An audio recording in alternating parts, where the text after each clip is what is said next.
Well, the Buckeyes are just 2 days away from kicking off the 2024 campaign against the Akron Zips. And we talked a little bit the other day when we were last with you about some of the things going on with the Buckeyes big picture. Finally had the last starters officially named by Ryan Day. There is a little bit of news today to discuss, including where Ohio State will stay the day before the game because it's not going to be at the Blackwell as tradition typically has been. But what do the pregame festivities look like for the Bucks? And who are the Akron Zips? And what should we expect from an Akron team that, well, quite frankly, has struggled at times here in the last few years, but hoping to shock the world and give the Buckeyes a good game? All coming up next on Buckeye Breakdown.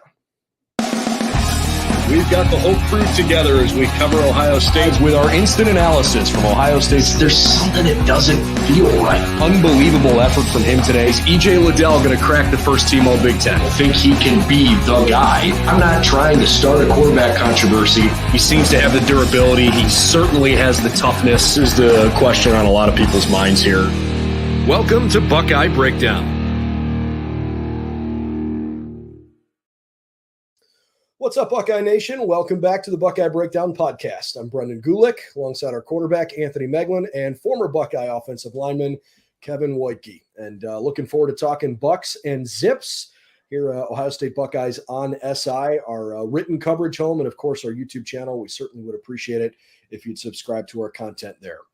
Boys, we got a game coming up here this weekend against an Akron Zips team that is still building. In some ways, they've been building for a little while. And I know we're going to spend a little bit of time talking about what to expect from Akron and who a couple key players are on both sides of the ball there. But I think the biggest thing that fans are talking about today is the news that Ryan Day revealed on his radio show this afternoon, that Ohio State is not staying at the Blackwell anymore, and that they are not going to be wearing suits and ties the way they historically have been, but instead the team will be in a tracksuit and basically have everybody, looking exactly the same as they get up for game day. Still have the Buckeye walk, still have skull session, but a little bit different. Kevin, since you're the former Buckeye in the room, we'll give you the first crack at it. How does it make you feel? I mean, it's definitely interesting. We used to be all when I was there, everyone wore the same suit, jacket, same pant color, at least tried to be. And, you had to express your drip in certain ways, whether it be shoes or tie clips. Now they're in a tracksuit, but you'll see some nice shoes and stuff. I think it's nice to have them back, as one cohesive unit, getting off the bus, looking the exact same. I mean, not having it at the Blackwell has its goods and its bads. Its goods are when you're getting ready for the game, there's less distractions, because when you're in the Blackwell, you're walking around, you're doing the Buckeye walk through Fisher. You got fans around the corner kind of chirping, yelling at you, saying hi, everything. And now you can be a little bit more focused if you're downtown in a hotel. The only downside is the unbelievable Blackwell grilled chicken that we used to have every day before the game. It was always fantastic. But I think they'll be able to replicate that at the downtown hotel as well. Two questions, Kevin. You're staying on the big screen here. Two questions. First question, everyone out there listening is wondering, what was your drip? What was you said that. What was your little spice that you had on game day? Oh, I had the leather Cole Haans going. I had the tie clip with a 4-iron on it. Just try to make dialed in. Hey, this is a guy who's always focused on the task at hand. That's hitting a 4-iron, hitting a crisp 4-iron. Why hit a driver? We can hit a 4-iron. Brendan and I know why. Both. That's why. All right. Question number 2. And it may be known, but what is the Ohio State night before pregame meal? It sounds like there's grilled chicken. Sounds like the Blackwell. So the pregame meal, there's two different ones. There's the night before where you go to the golf course and get to sorry about that. Threw me off. It's best Fridays in football. Exactly. It's best Fridays in football. Go to the golf course. You sit in the nice, I think it's the Jack Nicklaus Lounge, and eat food there. And then you bus to the hotel, and then you wake up the next day. And if it's a noon game, you have your pregame meal at 8 a.m. And if it's an 8 p.m. game, you have your pregame meal at 5. And that's more of pasta, more carb heavy with some protein as well to try and get you fueled up and ready for the game. Love it. I'm all about the carb heavy diet. I probably shouldn't be, but call me up when there's pasta and chicken. I'm in on that. All right, Megs, why don't we kind of turn our attention to you, since I know you had a chance to pay a little bit of attention to the Akron Zips here as we're getting ready. What do you think the Bucks are in for here this weekend? Yeah, it's everything that we kind of expect it to be, right? Akron's going to come to town with a hope and a prayer, and I don't know that that's going to be enough. And obviously, that's really not the goal of this weekend if you're Ohio State, right? When you're looking at games like this, and we've had a number of them in the past, and frankly, when it comes to me, you're looking around all of college football. You got Clemson in Georgia, LSU versus USC. You got Miami taking on Florida all in week 1. And while those are awesome matchups, those are tough starts to the season sometimes. You know, you obviously want to come out with the win in those situations, but obviously tougher games. For Ohio State, you're not going to be worried about much of anything. And in these games, it's really important to have the right focus. And I remember I always used to hate these games, and I'm sure, Kevin, you can kind of echo this, because coaches were the most on edge in these weeks, because they didn't want the star players, you know, taking a week off, not preparing the proper way, not having the right mindset. So they always coach these weeks like not just a little bit harder, like as hard as they possibly could. You couldn't do anything that was right during the week, because they just wanted your mind and your mindset to be right. So that's going to be the approach. You never play these types of games to the scoreboard. You always play them to your expectation. And that expectation on Saturday, if you're wearing the scarlet and gray, is perfection. It's 100% on grade sheets, and anything less than that is going to not be smiled upon from the coaching staff. So just looking for a crisp operation from Ohio State, and when Ohio State's defense is on the field, a total lockdown, a total shutdown of the Zips offense, because they really don't bring much to the table that should threaten the Buckeyes on Saturday. Kev, were you more of a let's start the season with a game like this, or I'd rather open up against a Big Ten team, even if it was in Indiana? Well, it's a good question. I would get in games like this, so I'm a little biased, where I'd prefer to play these sooner, even though my first action was against Indiana, so a good pull there. But the thing to kind of echo what Anthony just said, the coaches are hard, but it's also because they know their starters are going to go in there and do their job, but they want to make sure that when the 2s or 3s get in, that it isn't a drop off, that like teams don't see it as, hey, they're a little banged up, now they got to sub in some guys and this is how they perform. Like, they want you to not embarrass yourself and go out there and dominate the same level the starters are, because when push comes to shove, if you're a 2 at Ohio State, you're probably starting at one of these other schools that you're playing in these first few weeks. Yeah, no, it's I think there's pros and cons to both of it for sure. All right, where do you guys want to take this? You want to talk Akron offense? You want to talk Akron defense? You want to talk matchups? What's on your mind? Let's start Akron defense. I know, Kevin, you had one of the there's a defensive lineman that we got to keep our eyes out from the Akron Zips, and you had kind of researched him a little bit and found some stuff on him. So I'll turn it over to you to talk a little defensive line. Yep. Their best defensive player, based on all the research I've done, is CJ, and I hope I'm not butchering the name here, Nunnally. He's their best player. It looks like on paper, on film. He's usually the right end, and then they have a transfer in safety from Cornell that should make some big impacts. He was pretty good in the Ivy League last year. And then they got another defensive end on the other side of the ball, true senior Bennett Adler, who's is one of those Ohio guys that might have gotten overlooked by Ohio State, and he's looking to make an impact in a game like this, and has a little extra motivation that could maybe drive him to have some plays, have some stops in the backfield. We'll see what happens. I mean, it kind of looks like the defensive line for Akron's got some size. Their defensive tackle, 300, 315 between Lavea and Murphy. Kapongo and Moore, 285 and 310. On the outside, I mean, defensive end, not only you mentioned him, 6'3", 240, Bennett Adler, 6'3", 265. So I don't think that those guys are necessarily undersized.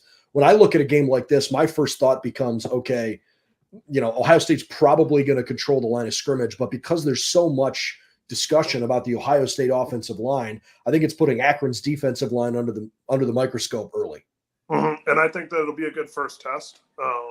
It won't be Georgia's defensive line, but I think these are ball players that can that can make plays. And if you think you're going to roll the ball out there and just steamroll them, I don't think that's going to happen.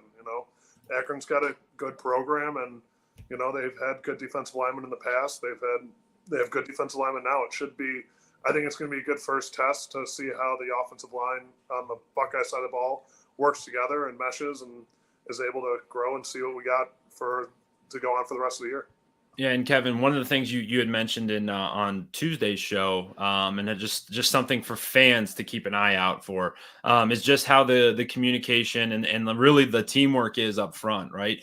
You talked about how, and I can't wait to watch this game with you and really watch it in depth, because when you talk about an offensive line, especially the one that Ohio State has, and that's going to be a little bit under the microscope this year, these are 5 guys that are going to have to be on the same page at all times, right? They're from left tackle to right tackle. You got to be speaking the same language, speaking the same communication, and operating at a very high level. And like you guys said, this is a really good test to start, right? Because Akron's not going to threaten you if you make a mistake here or there, right? You're gonna come away with a victory, but this is a really, really good opportunity to kind of fine tune some of that stuff, and work through it. Work through any communication issues, work through any double teams or any protection things, because these are still Division I athletes, and these guys can make a play. A lot of them, especially in today's world, a lot of them are transfer guys who've played at big level who've played big level ball, that can, go in and make a play here and there. So it's going to be really interesting to see, from that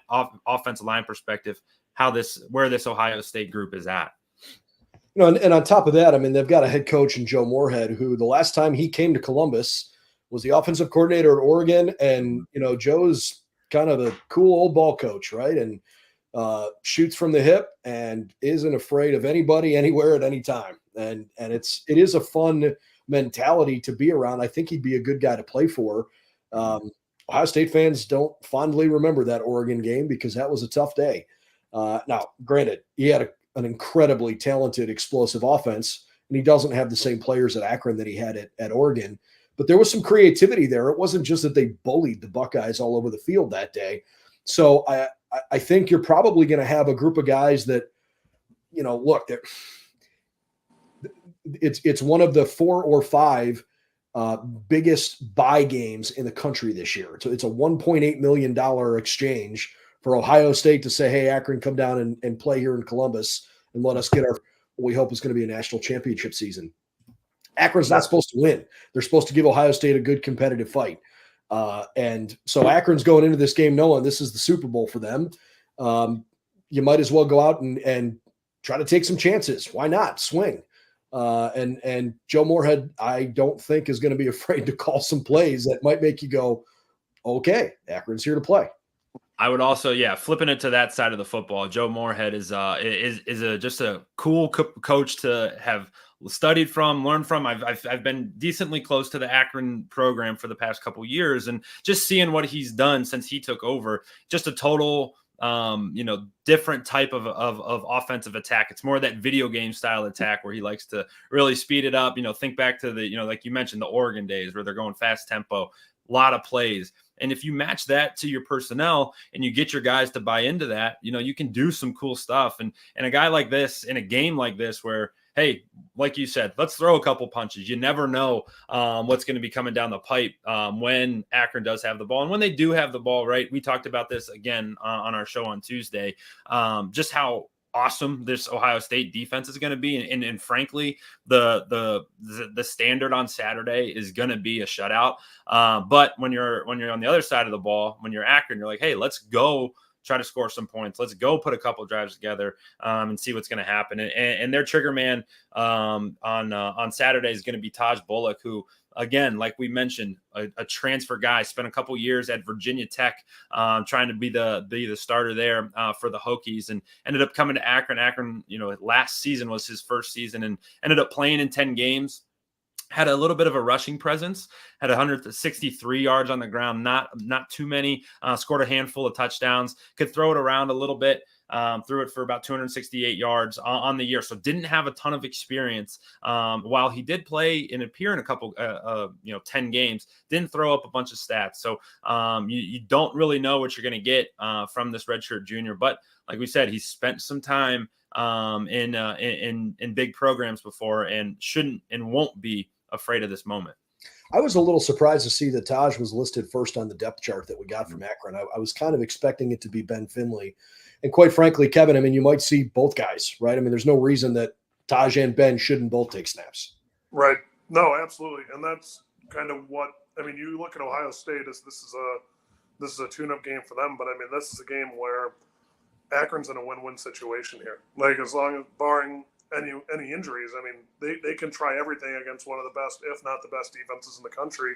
See if it works against Ohio State, better to work against Miami, Ohio. Like, I mean, that's just how it goes. I mean, that's what you're going to be looking at. And I think that you're going to see you might see some rotation at quarterback. I think you'll see a lot of rotation wide receivers as they're still trying to hone in on who they want to be their core guys, who they want to be their starters when they hit that action Tuesday nights where the whole nation's watching them. You know, it's unbelievable football to watch, but I mean, that's just what it is. And it's going to be interesting to see. I think you will see that both running back, tight end, wide receiver, all on the offensive side of the ball as they're trying to hone in, because they are definitely a defensive stronger team. Let's keep the conversation mostly Ohio State focused, but you know, we can go on an Akron tangent for here for a second. What do you think this team is capable of in the Mid-American Conference this year? I mean, it's been disappointing that they haven't really been able to get it going now for a little while.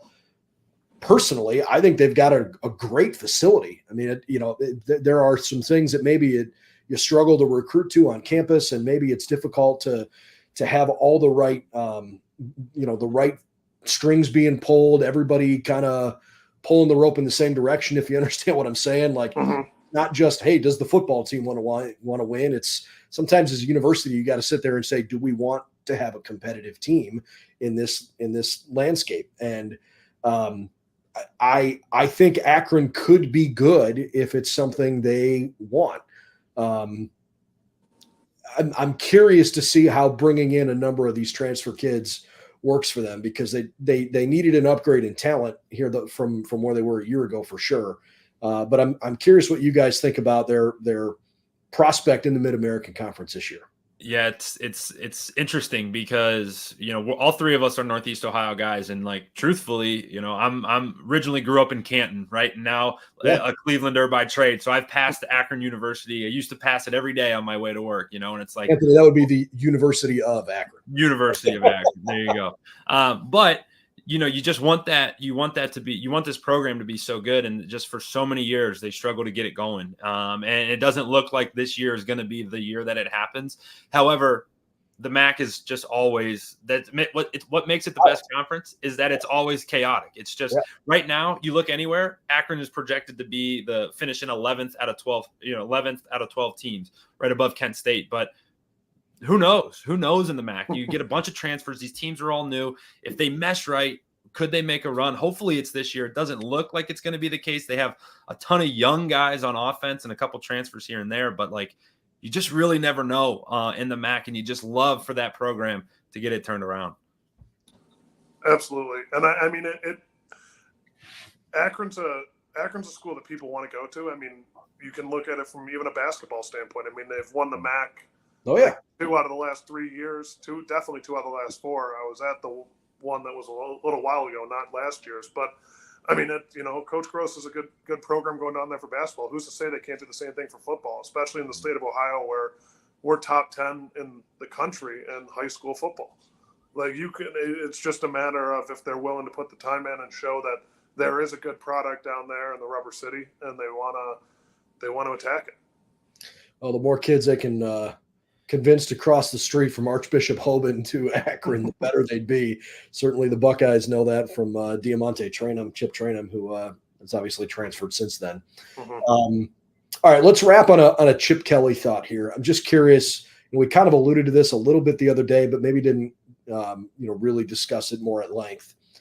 What do you guys want to see from Chip Kelly, version 1, right? I mean, you might see different styles throughout the course of the year. They've made it clear they want a quarterback that can move. That doesn't always mean he's going to take the football and keep it and run, but somebody that can get out of the pocket, get on the run, and get the defense moving. Do you have something in particular that when you walk away from Saturday you want to be able to say, yeah, I saw this, and this is exactly what I think Chip Kelly should do.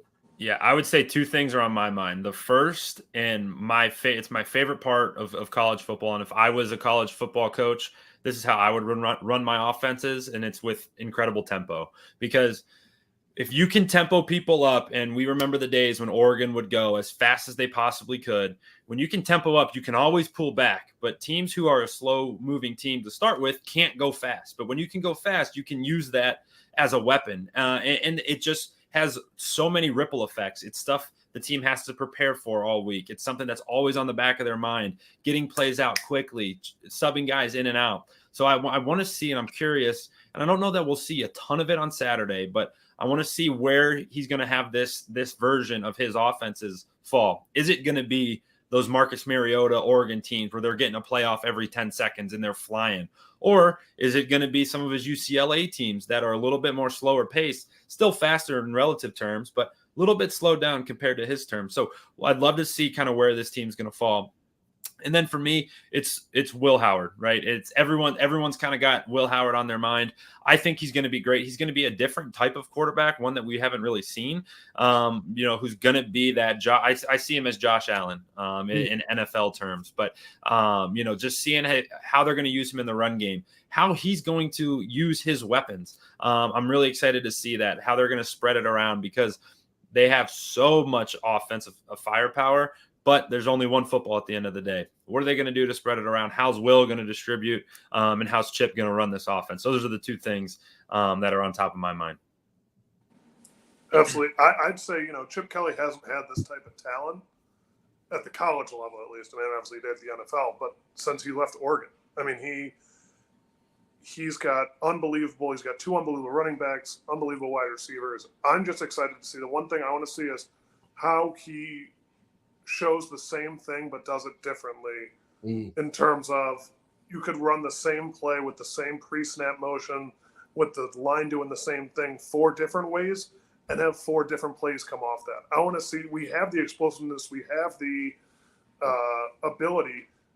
I want to see him be able to freeze that defender for the half a second it takes to get those guys open, to get those guys in space, and watch them show out, because they're not going to be able to double cover 3 guys, I'll tell you that much. I mean, that's how impressive this wide receiving core is, and I think it'll be really impressive, and I'm excited to see. It might be wishful thinking, but I'm excited to see if he can figure out a way to freeze defenses throughout the whole year, especially this week against Akron, with multiple looks running, with the same looking play run multiple ways. And I'm even reckoning back to like the spring game where, he brings out a formation that felt like a nod to Woody Hayes, where it's just like, nope, we're not spreading everything out. We're getting really tight. We are running this way. I want to see how much creativity and fun there is there too. That's one thing too, Kevin, that I think I would love to get your opinion on, maybe on Monday when we kind of break down the film of like, when you think of Chip Kelly, you think of speed and up tempo and big plays, but what people don't really associate with him is a strong running game, right? And a really actual commitment to the run to open up the pass. And with this backfield, like you mentioned, this brought, your point brought this to my mind. Like, has he ever had a backfield that's this darn good? Travion Henderson, Quinshon Judkins, like these are 2 of the best running backs in the entire country. How's he going to use those? What's their rotation going to be like? Because, anytime those 2 touch the ball, that's home run potential right there as well. Absolutely. And that's kind of what I would agree with. I'd agree with you on that one. Like, I mean, they had DeAnthony Thomas, they had LeGarrette Blount there, but I don't believe they were running the same 2-back package with them there together. I don't even know if they were there together. I got to do a little more research on that. But, they've had some talent, but I don't think the same level of talent at the same time like they have this year. And, that's why you saw people that played last year, they transferred out, because you take one look at it and you're like, I want to compete, but am I spinning my wheels at some point? These 2 guys are 1A and 1B in college football running backs this year. You have Ollie Gordon, you have Neal in Kansas, but these 2 guys are top 5 easily, and it'll be interesting to see how they utilize both of them at the same time, whether it be a 2-back, whether it be a 1-2 punch, first down, second down, third down, who knows? But it'll be really fun to watch. Well, and further punctuating this to kind of wrap it up, remember Chip Kelly basically said he wanted to leave UCLA, where he was a head coach, and a team that was coming into the Big Ten, because he wanted to coach football. He didn't want to have to do all the other stuff, right? And so theoretically, he's got more time to spend coaching ball and drawing up plays and being creative and trying to figure out the schemes that should work. And so I hope that we see, the evidence of that, as we get rolling here, because it should be a lot of fun. He's got the pieces here to make something really, really special. And I hope this is an offense that can go out and play well. But at the end of the day, like, you're really only going to go as far as your quarterback can take you. And yes, you need to see the offensive line play well and keep him upright. But, Will Howard needs to play like he's the quarterback at Ohio State, right? And that doesn't have to be on Saturday. He's allowed to develop as he's going along the way. It doesn't need to be C.J. Stroud or Justin Fields when he first takes the field. But there's a reason why it is so competitive in that room and so difficult to win that job and so hard to be recruited by Ohio State as a quarterback, because the expectations are the highest expectations in the country. You're not allowed to lose ever. Can't turn the ball over. And how does Will Howard deal with that? I think he's a nice kid. I've been impressed with him from the little bit that I saw from him here in the fall. Looking forward to seeing how this thing unrolls for him, because if the reality is, if he doesn't play well, somebody else is going to step in and do it. Yeah. And we talked about it. He's never had the weapons he's going to have. He's never had this opportunity. He's never had this expectation too. Everything you just said, Brendan, is going to be the story of the season, right? This team's loaded. This team's ready to go. See what he can do in the backfield. All right. Well, that'll wrap it up here for our pregame discussion here. I guess this is Thursday, but it's still technically pregame. Awfully excited for what is to come here this weekend. And certainly we'll have plenty to talk to you about over the course of the weekend. We'll be on site on Saturday, and we'll certainly have some discussion for you Saturday, Sunday, and Monday as we break down what we hope is a really good way for the Buckeyes to start the season. You can follow us on social media at Ohio State on SN, and certainly check us out, si.com/college/Ohio State for all things Ohio State Buckeyes on SI. For Kevin Woidke, for Anthony Moeglin, I'm Brendan Gulick. Thanks for hanging out with us on the Buckeye Breakdown podcast. We'll see you Saturday when the Buckeyes take on the Zips to get things started.